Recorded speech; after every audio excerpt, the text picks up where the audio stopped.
안녕하세요, 유튜브 구독자 여러분. 저는 올해 49살 박성철이라고 합니다.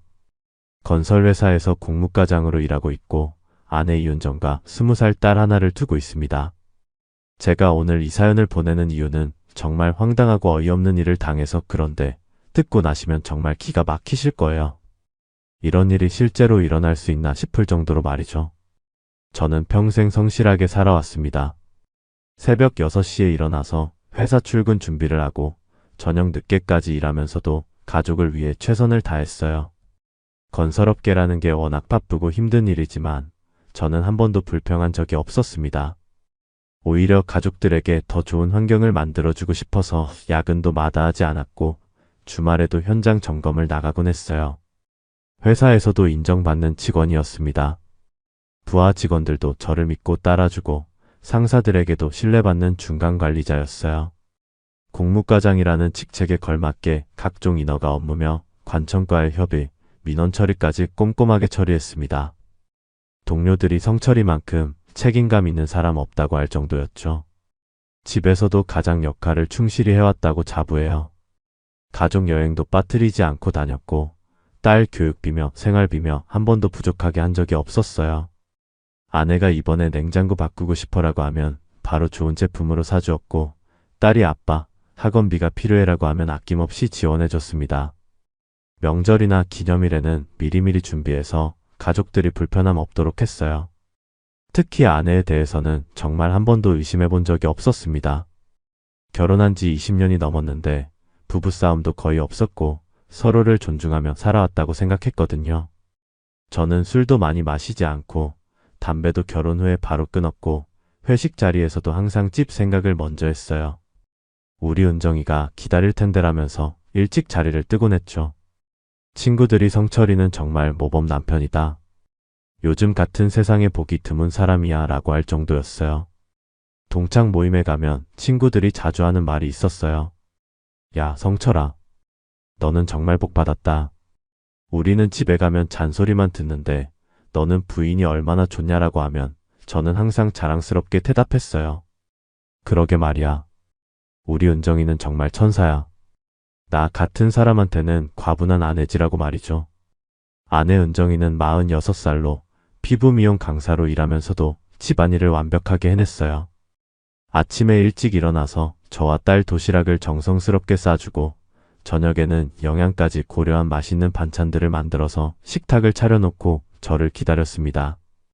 빨래며 청소며 하나도 빠뜨리지 않았고 집안 정리정돈도 깔끔하게 해서 항상 친정어머니가 오셔도 은정이는 정말 살림을 잘한다. 성철이가 복 받았어 라고 칭찬하실 정도였어요. 딸과의 관계도 정말 좋았어요. 사춘기 때도 큰 문제 없이 잘 넘어갔고 대학 진학할 때도 함께 상의하고 원서 작성부터 면접 준비까지 도와주었거든요. 딸이 친구들과 놀러 갈 때도 엄마 용돈 좀 줘라고 하면 얼마 필요해? 라며 넉넉하게 주곤 했어요. 모녀 사이가 정말 돈독했습니다. 저에게도 늘 다정했습니다. 제가 회사에서 힘든 일이 있어서 집에 와서 털어놓으면 정말 고생 많았어. 우리 가장님 라며 어깨도 주물러주고 따뜻한 꿀차도 끓여주었어요. 명절이나 기념일도 챙겨주고 제 생일에는 항상 딸과 함께 깜짝 파티를 열어주기도 했습니다. 결혼 기념일에는 당신 덕분에 내가 행복해라고 말하며 고마워했어요. 저는 정말 이런 아내가 있다는 게 감사했어요. 주변 친구들에게 나는 정말 복 받았다며 자랑하곤 했어요. 우리 은정이 같은 아내 어디서 찾겠냐. 예쁘고 살림 잘하고 성격까지 좋아라고 말하면서 말이죠. 회사 동료들이나 동네 아저씨들이 집에서 아내한테 잔소리 듣는다고 하소연할 때도 저는 우리 집은 그런 거 없어. 정말 고마운 아내야. 너희도 부러워하지 말고 부인들한테 더 잘해라고 말했어요. 은정이는 외모에도 신경을 많이 쓰는 편이었는데 나이가 들어도 여전히 아름다웠어요. 피부 미용 강사라는 직업 특성상 자기 관리에 철저했고 늘 단정하고 깔끔한 모습이었습니다. 옷차림도 센스 있게 하고 화장도 자연스럽게 해서 밖에 나가면 사람들이 부인이 정말 젊어 보이신다. 몇 살이세요? 라고 물을 정도였어요. 저는 그런 아내가 자랑스러웠습니다. 같이 걸으면 사람들이 저 부부 참 잘 어울린다고 말하는 소리를 들을 때마다 가슴이 뿌듯했어요. 저는 정말 운이 좋은 남자라고 생각했어요. 이런 아내와 딸이 있어서 매일 아침 일어나는 게 행복했고, 아무리 힘든 일이 있어도 집에 가면 따뜻하게 맞아주는 가족이 있다는 생각에 열심히 일할 힘이 났습니다. 친구들이 결혼 생활이 어떠냐고 물으면 정말 행복하다. 매일이 감사하다고 대답했어요. 그때만 해도 제 인생에서 이런 끔찍한 일이 일어날 거라고는 꿈에도 생각하지 못했습니다. 그런 평온하고 행복한 일상이 계속되던 시절, 은정이에게는 하나의 작은 취미가 있었어요. 바로 동네 목욕탕에 가는 것이었습니다. 은정이는 가끔 스트레스를 푼다며 혼자 목욕탕에 가곤 했어요. 집에만 있으면 답답해. 아줌마들이랑 수다도 떨고 싶고라며 친한 동네 사람들과 만나러 간다고 했습니다. 저는 당연히 아무 생각 없이 그래, 가서 좀 쉬어와. 사우나에서 땀도 빼고 와라고 했죠. 일주일에 한두 번 정도 가는 것 같았는데 딱히 이상할 것도 없었고, 오히려 아내가 스트레스를 풀고 오면 더 밝은 모습을 보여서 좋다고 생각했어요. 목욕탕에서 친구들과 만나서 이야기도 나누고 사우나에서 땀도 빼고 오면 기분이 좋아 보였거든요. 은정이가 목욕탕에 갈 때는 항상 준비를 꼼꼼히 했어요. 목욕용품을 챙기고 갈아입을 옷도 가져가고 심지어 간식까지 사가지고 가는 날도 있었어요. 아줌마들이랑 함께 먹으려고라고 하면서 말이죠. 저는 그런 모습이 정말 자연스럽고 보기 좋다고 생각했어요. 목욕탕에서 돌아오면 은정이는 항상 기분이 좋아 보였어요. 오늘은 어땠어? 라고 물으면 정말 시원했어. 친구들이랑 이야기도 많이 하고 사우나에서 땀도 쫙 빼고 왔어 라고 대답했습니다. 가끔은 김 아줌마가 아들 결혼 이야기를 하더라, 또는 박 아줌마가 요즘 손목이 아프다고 하네 같은 소소한 이야기들도 해주었어요. 저는 그런 이야기들을 들으면서 우리 아내가 동네 사람들과도 사이좋게 지내는구나라고 생각했어요. 사실 은정이는 성격이 밝고 사교적인 편이어서 어디를 가든 금방 친해지곤 했거든요. 아파트 부녀회 활동도 열심히 하고 딸 학교 학부모 모임에서도 인기가 많았어요. 목욕탕에서 돌아온 은정이는 피부도 매끄러워 보이고 얼굴도 화사해 보였어요. 역시 목욕탕이 최고야. 집에서 샤워하는 거랑은 다르더라라며 만족스러워했습니다.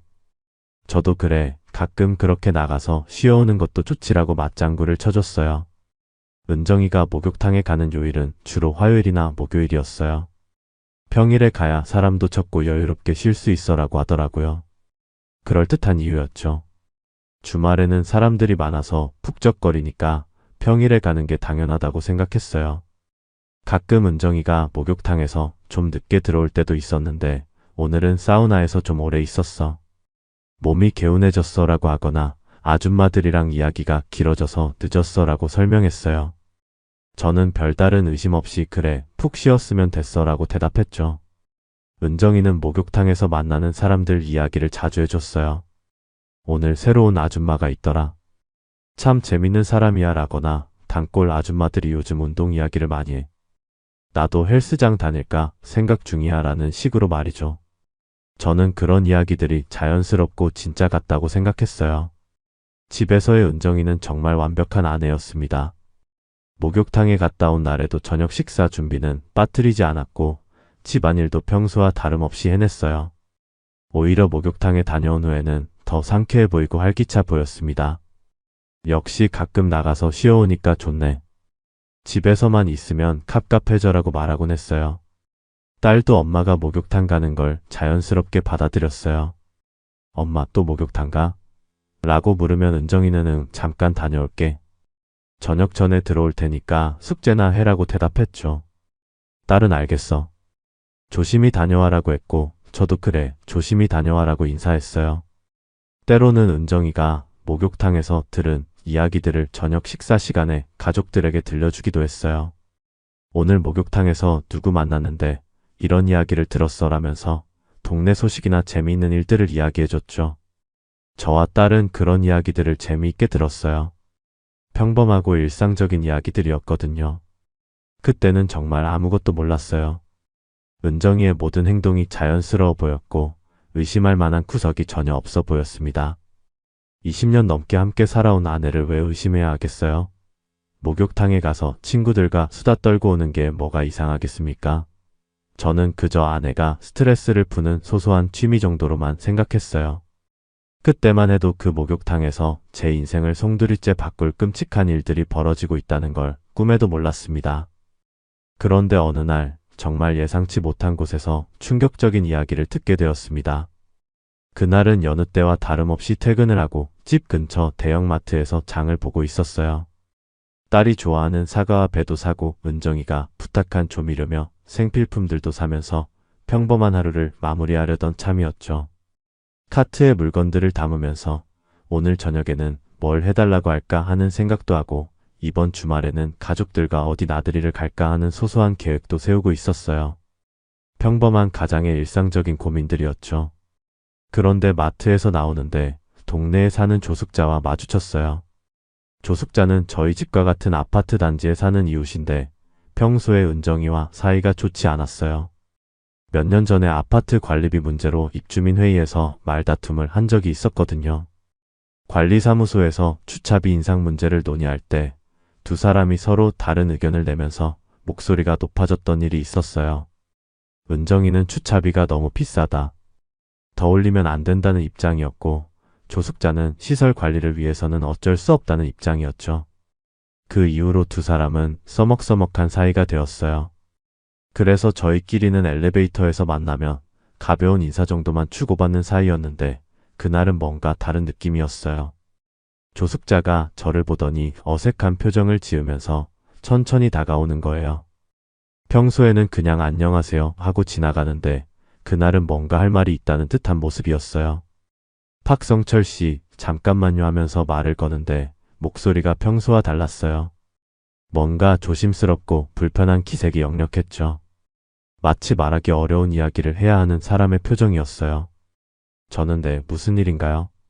라고 대답했는데 조숙자는 주변을 두리번거리더니 사람들이 지나가는지 확인하고 나서 작은 목소리로 말하기 시작했어요.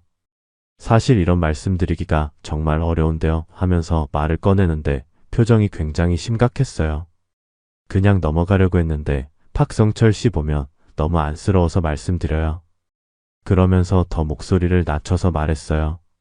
은정이 있잖아요. 요즘 동네 목욕탕에서 하는 말들 혹시 아세요? 저는 무슨 소리인지 전혀 몰라서 무슨 말씀인가요? 라고 되물었죠.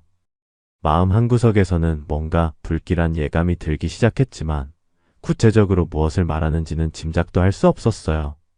그러자 조숙자가 더욱 조심스럽게 그리고 확실하게 말을 이어갔어요. 박성철 씨 얘기가 아니에요. 새로 만나는 남자가 정력이 어떻고 밤마다 자기가 힘들다느니 그런 얘기래요. 그것도 아무렇지도 않게 목욕탕에서 큰 소리로요. 조숙자의 말을 듣는 순간 저는 마치 머리를 망치로 한 대 맞은 것 같았어요. 손에 들고 있던 장바구니가 흔들릴 정도로 충격이었습니다. 나도 그 말 듣고 처음엔 안 믿었어요. 설마 하고 생각했죠. 근데 들은 사람이 한둘이 아니에요. 조숙자는 계속해서 말했어요. 목욕탕 단골 아줌마들이 다 들었어요. 그 사람이 웃으면서 하는 말이 우리 남편은 순둥이라 몰라. 아예 관심도 없어. 나만 행복하면 됐지 뭐. 이런 식으로 말한다는 거예요. 저는 아무 말도 할 수 없었어요. 목이 막혀서 소리가 나오지 않았고 다리에 힘이 빠져서 그 자리에 서 있기도 힘들었어요. 조숙자는 제 표정을 보더니 더 조심스럽게 말을 이어갔어요. 나는 그냥 박성철 씨가 너무 착해 보여서 얘기하는 거예요. 평소에 아저씨가 부인 자랑하시는 거 들었거든요. 근데 이런 일이 있다는 걸 모르고 계시는 것 같아서요. 그러면서 한 번 더 주변을 살피고 말했어요. 근데 제발 나한테 들었다고 하지 마세요. 그 사람 성격 알잖아요. 나중에 문제 될까 봐서요. 말 그대로 하늘이 무너지는 기분이었어요. 우리 은정이가 설마 하던 마음과 혹시 정말일까 하는 불안감이 동시에 몰려왔어요. 집으로 돌아오는 길, 저는 손에 들린 장바구니 무게조차 느껴지지 않았습니다. 머릿속이 하얗게 변해서 아무 생각도 할 수 없었어요. 그동안 믿어왔던 모든 것들이 한순간에 흔들리는 느낌이었습니다. 20년 넘게 함께 살아온 아내, 항상 자랑스러워했던 아내, 한 번도 의심해 본 적 없었던 아내가 정말 그런 일을 하고 있다는 건가요? 조숙자 말이 사실이라면 은정이는 지금까지 저를 완전히 속여왔다는 얘기잖아요. 집 앞 엘리베이터를 타고 올라가면서도 머릿속은 복잡했어요. 아니야, 조숙자가 거짓말하는 거야. 은정이를 못마땅하게 생각해서 나쁜 소문을 퍼뜨리는 거야 라는 생각가 하지만 그럴 이유가 있을까? 굳이 거짓말을 할 필요가 있을까? 라는 생각이 계속 반복되었어요. 집에 들어가서도 평소처럼 다녀왔어 하고 인사를 했지만 목소리가 떨리는 걸 숨길 수 없었어요. 은정이는 거실에서 TV를 보고 있었는데 어머, 오늘은 일찍 왔네. 고생했어 라며 평소와 다름없이 밝게 웃으면서 인사했어요. 그 웃는 모습을 보는데 갑자기 낯설게 느껴지는 거예요. 정말 이 사람이 내가 믿고 사랑했던 아내가 맞나 하는 생각이 들었습니다. 저녁 식사 준비를 하면서도 은정이는 평소와 똑같았어요. 오늘 회사는 어땠어? 힘든 일 없었어? 라고 물어보고 딸은 늦게 들어온대. 친구들이랑 과제한다고 하더라라며 자연스럽게 이야기했어요. 하지만 저는 조숙자가 한 말이 계속 머릿속에 맴돌아서 제대로 대답할 수가 없었어요. 왜 그래? 어디 아파? 은정이가 걱정스러운 표정으로 물어보니까 아니야, 그냥 좀 피곤해서라고 대답했지만 사실 속은 뒤죽박죽이었어요. 식사하는 동안에도 은정이는 계속 이야기를 했어요. 오늘 목욕탕 가려고 했는데 시간이 안 되더라. 내일 가야겠어 라고 하는데 그 말을 듣는 순간 가슴이 철렁했어요. 목욕탕이라는 단어만 들어도 조숙자가 한 말들이 떠올랐거든요. 새로 만나는 남자가 정력이 어떻고 밤마다 자기가 힘들다느니 우리 남편은 순둥이라 몰라. 이런 말들이 계속 머릿속에서 맴돌았어요. 그날 밤 저는 잠을 이룰 수가 없었어요. 은정이는 평소처럼 자고 있는데 저는 옆에 누워서 천장만 바라보며 온갖 생각을 했어요. 조숙자 말이 정말일까? 아니면 오해일까? 우리 은정이가 그럴 리 없는데 하면서도 한편으로는 혹시 정말일까? 하는 의심이 계속 들었어요. 다음 날부터 저는 은정이를 유심히 관찰하기 시작했어요. 평소에는 전혀 신경 쓰지 않았던 것들이 눈에 들어오기 시작했어요. 휴대폰을 볼 때마다 화면을 가리거나 빨리 끄는 모습, 문자가 오면 바로 확인하고 답장을 보내는 모습, 그리고 무엇보다 목욕탕에 가는 횟수가 생각보다 많다는 것을 깨달았어요. 오늘도 목욕탕 가? 하고 물어보니까 응, 친구들이랑 약속이 있어서라고 대답하는데 그 표정이 평소보다 어색해 보였어요. 혹시나 해서 어떤 친구들이야? 라고 물었더니 그냥 동네 아줌마들이야. 너도 모르는 사람들이야 라며 대충 넘어가려고 하더라고요. 그날 은정이가 목욕탕에 간 후 저는 혼자 집에 앉아서 계속 생각했어요. 정말 20년 넘게 함께 산 아내를 의심해야 하는 건가? 이런 생각을 하는 내가 잘못된 건 아닌가 하면서도 조숙자 말이 계속 머릿속에서 떠나지 않았어요. 그래서 결심했어요. 확실하게 알아보자고 말이죠. 며칠 후 은정이가 또 목욕탕에 간다고 하길래 저는 핑계를 대고 외출했어요. 그리고 멀리서 은정이를 따라가 봤는데 정말 목욕탕 방향으로 가더라고요. 하지만 뭔가 이상했어요. 평소보다 옷차림이 신경 쓴 듯했고 화장도 진하게 한 것 같았어요. 목욕탕 가는데 왜 화장을 그렇게 진하게 했을까 하는 생각이 들었어요. 그날 은정이가 집에 돌아왔을 때 저는 넌지시 물어봤어요. 오늘은 어땠어? 재밌었어?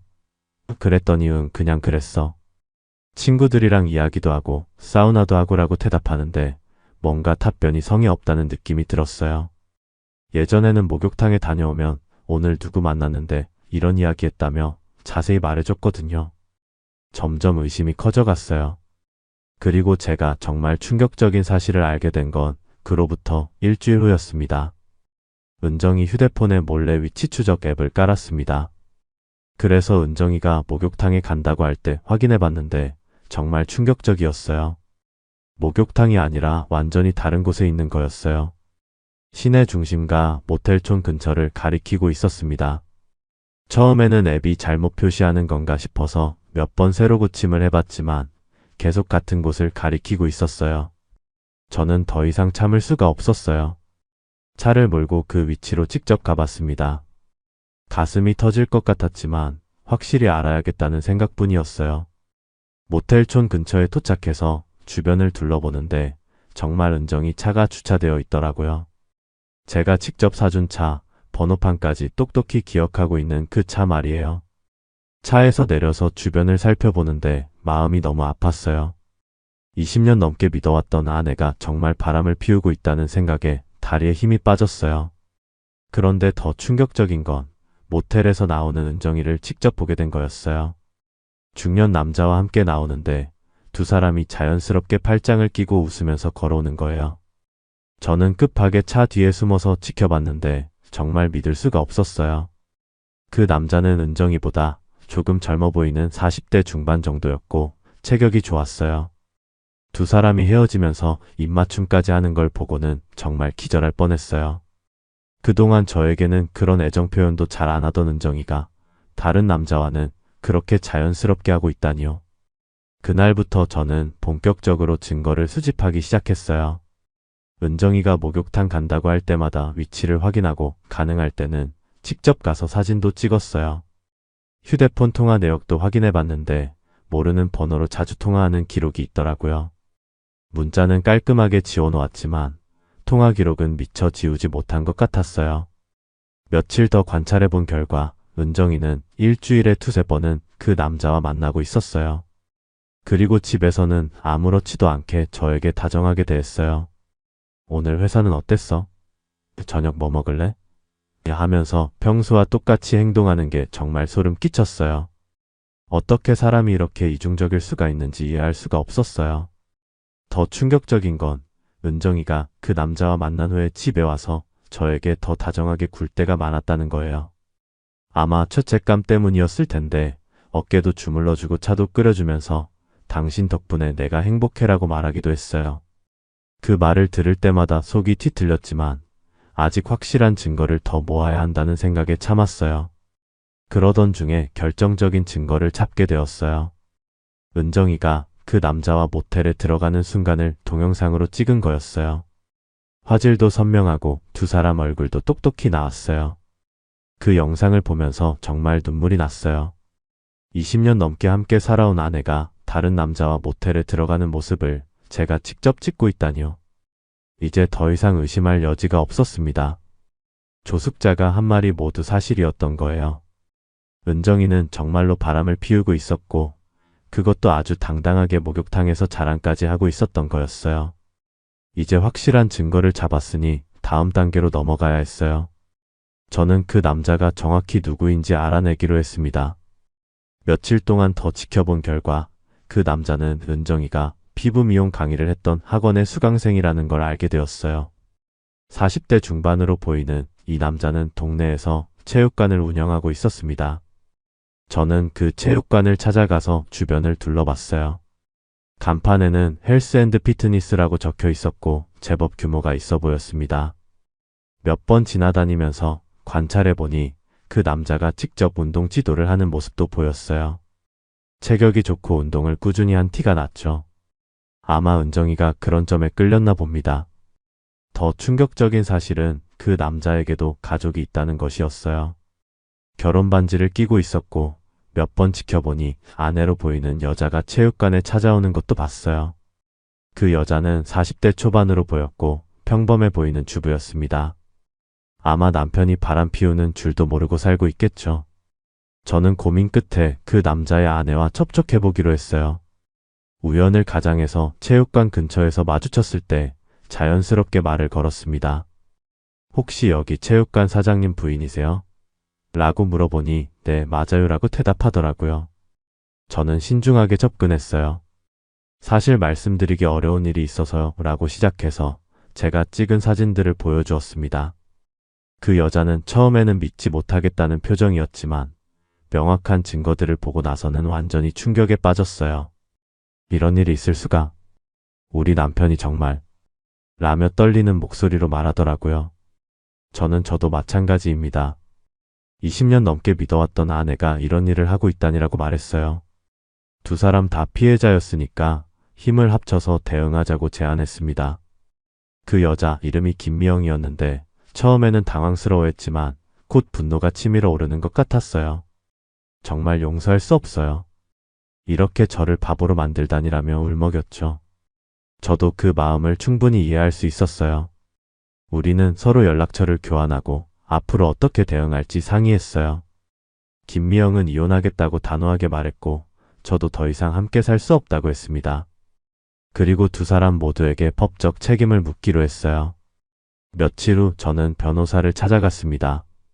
모든 증거 자료들을 정리해서 가져갔어요.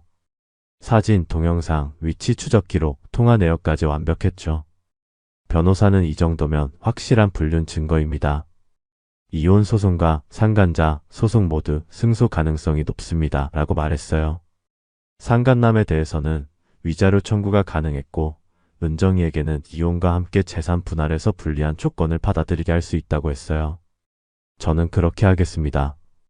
이런 배신을 당하고도 가만히 있을 수는 없어요. 라고 말했습니다. 김미영도 비슷한 절차를 밟고 있었어요. 그녀의 남편에게도 이혼을 요구하고 불륜에 대한 책임을 묻기로 했죠. 우리 두 사람은 서로 증인이 되어주기로 했어요. 서로의 배우자들이 불륜을 저질렀다는 것을 증명해주는 거였죠. 그 과정에서 더 충격적인 사실들이 드러났어요.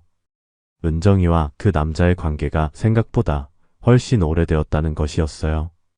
거의 1년 가까이 지속되어 온 관계였습니다. 그동안 저는 완전히 속고 살았던 거예요. 더욱 분노가 치밀어 오르는 건 은정이가 목욕탕에서 저를 조롱하며 자랑했다는 사실이었어요. 조숙자가 말해준 것보다 훨씬 더 심한 말들을 했다는 것을 다른 사람들을 통해 알게 되었거든요. 우리 남편은 바보 같아서 눈치도 못 채라는 식으로 말했다는 거예요. 이제 모든 준비가 끝났습니다. 법적 절차도 준비되었고 증거도 완벽했어요. 이제 은정이와 정면 대결할 시간이 왔습니다. 20년 넘게 함께 살아온 아내를 상대로 이런 일을 해야 한다는 게 슬프긴 했지만 배신당한 분노가 더 컸어요. 모든 준비를 마친 저는 드디어 은정이와 마주할 때가 왔다고 생각했어요. 하지만 그 전에 한 가지 더 확인하고 싶은 게 있었습니다. 정말로 은정이가 목욕탕에서 그런 말들을 했는지 직접 들어보고 싶었거든요. 저는 조숙자에게 연락해서 만났어요. 그때 말씀해 주신 일로 다시 찾아뵙게 되었습니다. 라고 하니 조숙자는 어떻게 되었나요? 라고 걱정스럽게 물어보더라고요. 저는 사실 확인해 보니 정말이었습니다. 더 자세한 이야기를 듣고 싶어서요. 라고 말했어요. 조숙자는 처음에는 말하기를 꺼려했지만 제가 간곡히 부탁하니까 들려주었어요. 사실 그 이야기가 전부가 아니에요. 더 심한 말들도 했거든요. 그러면서 들려준 이야기는 정말 충격적이었어요. 은정이가 목욕탕에서 우리 남편은 정말 순진해서 아무것도 몰라. 내가 어디서 뭐라고 하도 의심 한번 안 해라고 했어요. 그리고 새로 만난 남자는 정말 좋아. 체력도 좋고 기술도 좋고라는 식으로 노골적으로 자랑했다는 거예요. 더 끔찍한 건 그 남자는 젊고 힘이 좋아서 밤새도 괜찮다는 식의 성적인 이야기까지 했다는 것이었어요. 목욕탕에 있던 다른 아줌마들이 모두 들었고 심지어 웃으면서 우리끼리만 아는 비밀이다라고 했다고 해요. 조숙자는 처음에는 농담인 줄 알았는데 계속 그런 이야기를 하니까 진짜구나 싶었다고 말했어요. 그리고 박성철 씨가 얼마나 착한 사람인지 동네에서 다 아는데 그런 남편을 두고 바람을 피우면서 자랑까지 하다니 정말 어이가 없었다고 했어요. 그 말들을 듣고 나니 정말 분노가 치밀어 올랐어요. 저를 완전히 바보로 만들고 그것도 모자라서 동네 사람들 앞에서 조롱거리로 만들었다는 것이었어요. 더 이상 참을 수가 없었습니다. 그날 저녁 은정이가 평소처럼 집에 들어왔어요. 다녀왔어. 오늘 저녁 뭐 할까? 라며 아무렇지도 않게 말하는 모습을 보니 정말 화가 났어요. 저는 냉정하게 은정아, 우리 이야기 좀 하자라고 말했어요. 무슨 이야기? 라고 물어보는 은정이에게 저는 조용히 말했어요.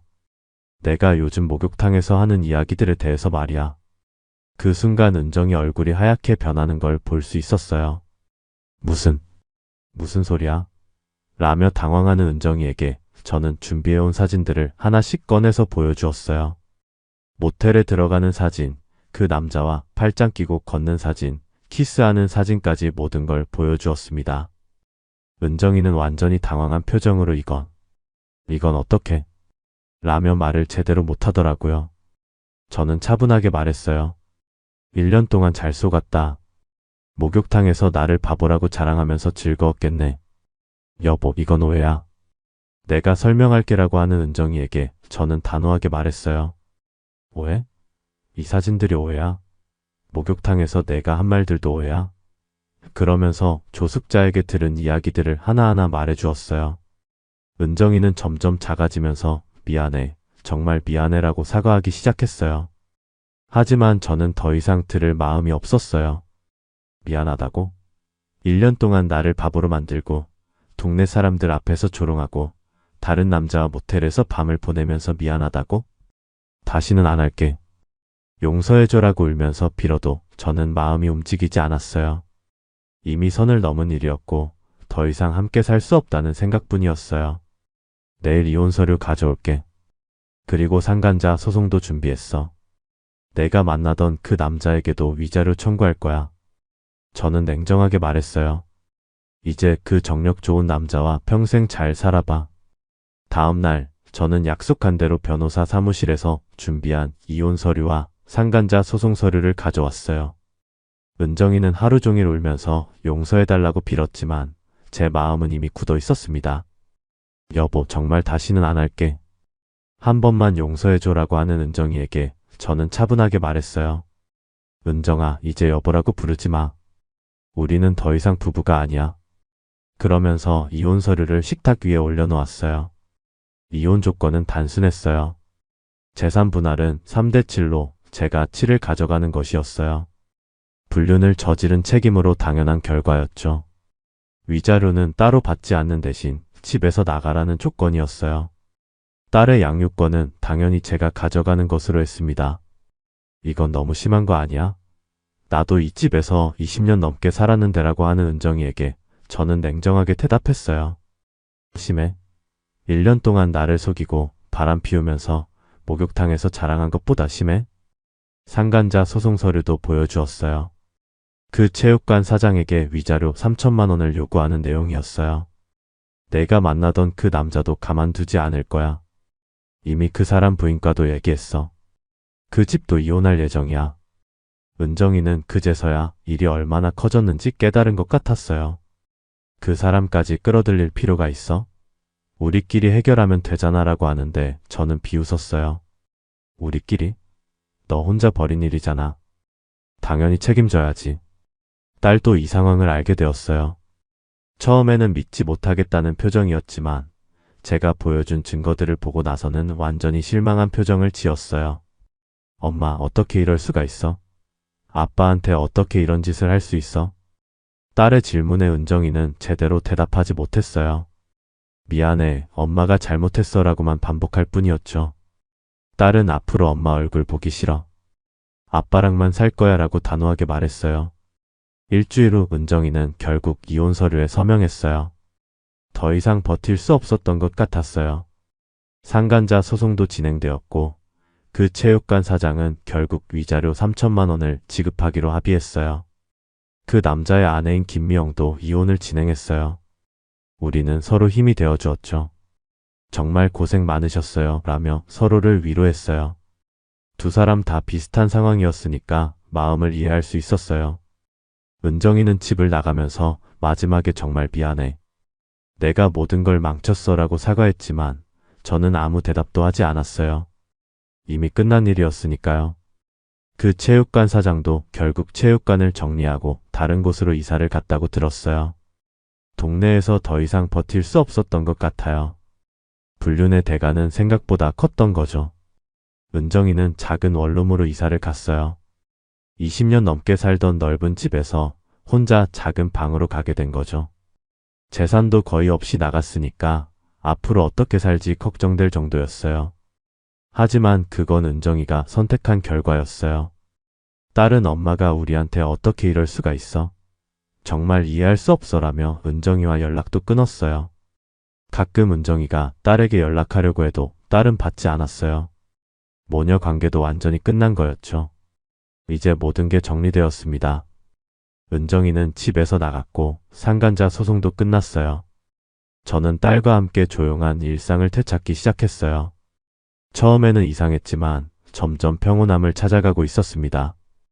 동네 사람들의 반응은 예상했던 것과 같았어요. 은정이에 대한 시선이 완전히 바뀌었죠. 저런 좋은 남편을 두고 바람을 피우다니 정말 어리석은 여자다라는 말들이 나돌았어요. 특히 목욕탕에서 은정이 이야기를 했던 아줌마들은 우리가 그때 말렸어야 했는데라며 후회하는 모습을 보였다고 해요. 조숙자는 저에게 그때 말씀드리길 잘했네요. 박성철 씨 같은 좋은 사람이 계속 속고 살 수는 없잖아요 라고 말했어요. 저는 고마워요. 덕분에 진실을 알 수 있었어요 라고 대답했습니다. 동네에서 저를 보는 시선도 달라졌어요. 예전에는 부인 자랑만 하던 사람이었다면 이제는 불륜당한 불쌍한 사람에서 당당하게 대처한 사람으로 바뀌었어요. 박성철 씨는 정말 남자답게 처리했다는 평가를 받았죠. 회사에서도 이 일을 알게 되었는데 동료들이 고생 많았다며 위로해 주었어요. 상사도 힘든 일이었을 텐데 잘 견뎠다고 격려해 주었고 부하 직원들도 평소보다 더 배려해 주었어요. 딸은 처음에는 상처받은 모습이었지만 시간이 지나면서 오히려 저에게 더 의지하게 되었어요. 아빠 정말 고생 많았어. 엄마가 그런 사람인 줄 몰랐어 라며 제 편이 되어 주었죠. 모녀 관계는 끝났지만 부녀 관계는 더 돈독해졌어요. 몇 달 후 우연히 은정이 소식을 들었어요. 작은 원룸에서 혼자 살면서 파트타임 일을 하고 있다고 했어요. 그 체육관 사장과도 연락이 끊어졌다고 하더라고요. 결국 불륜 상대방도 책임지지 않고 도망간 거였죠. 동네 목욕탕 이야기도 들렸어요. 은정이가 예전에 그렇게 자랑하던 그 목욕탕에 다시 나타났다가 아줌마들의 차가운 시선을 받고 바로 나왔다고 해요. 저 사람이 그때 그렇게 자랑하던 사람이네라는 수군거림을 견디지 못했던 것 같아요. 아줌마들 사이에서는 은정이 이야기가 교훈이 되었다고 해요. 입방정 한번 잘못 놀렸다가 집도 남편도 딸도 다 날렸다면서 서로에게 경고하는 이야기로 퍼졌어요. 아무리 속마음이 있어도 말은 조심해야 한다는 교훈으로 말이죠. 그 체육관이 있던 자리는 다른 업종으로 바뀌었어요. 새로운 사장이 완전히 인테리어를 바꿔서 예전 흔적은 찾을 수 없었죠. 김미영도 새로운 삶을 시작했다고 들었어요. 가끔 연락해서 요즘 어떻게 지내세요? 라고 안부를 묻곤 해요. 저는 이 모든 과정을 통해 많은 걸 깨달았어요. 사람을 너무 맹목적으로 믿어서는 안 된다는 것, 그리고 배신에는 반드시 대가가 따른다는 것 말이에요. 은정이는 일시적인 쾌락을 위해 20년의 결혼 생활과 가족을 모두 잃었어요. 가끔 친구들이 다시 결혼할 생각은 없냐고 물어보지만 저는 당분간은 딸이랑 둘이 사는 게 편하다고 대답해요. 믿었던 사람에게 배신당한 상처가 쉽게 아물지 않거든요. 딸도 아빠, 우리 둘이 사는 게 훨씬 평화로워라고 말해요. 예전에는 몰랐지만 은정이가 있을 때는 항상 긴장감이 있었던 것 같아요. 지금은 정말 마음 편하게 살고 있어요. 동네에서 저를 보는 시선도 안정되었어요. 박성철 씨는 참 의리 있는 사람이다. 저런 일을 당하고도 의연하게 처리했다는 평가를 받고 있어요. 오히려 예전보다 동네 사람들이 더 존중해주는 것 같아요. 은정이는 결국 자신이 뿌린 씨앗을 거두었어요. 목욕탕에서 우리끼리만 아는 비밀이라고 했지만 세상에 영원한 비밀은 없다는 걸 깨달았겠죠. 입은 정말 무서운 무기라는 것도 알았을 거예요. 이제 저와 딸은 새로운 삶을 살고 있어요. 예전처럼 화려하지는 않지만 진실하고 평온한 일상이에요. 서로를 믿고 의지하며 살아가고 있습니다. 이것이 진짜 가족이라는 생각이 들어요. 요약하자면 제가 20년 넘게 믿어왔던 아내가 1년 동안 다른 남자와 바람을 피우면서 목욕탕에서 저를 바보라고 자랑하고 다녔던 일입니다. 동네 이웃의 말로 진실을 알게 되었고 직접 증거를 수집해서 이혼과 상간자 소송으로 완벽하게 복수했어요. 아내는 집도 재산도 딸도 모든 걸 잃고 혼자 원룸에서 살게 되었고 상간남도 위자료를 물고 이혼당해서 동네를 떠났습니다. 목욕탕에서 입방정 한번 잘못 놀린 대가가 이렇게 컸던 거죠. 여러분들이라면 어떻게 하셨을까요? 저처럼 법적으로 완벽하게 복수하셨을까요? 아니면 다른 방법을 선택하셨을까요?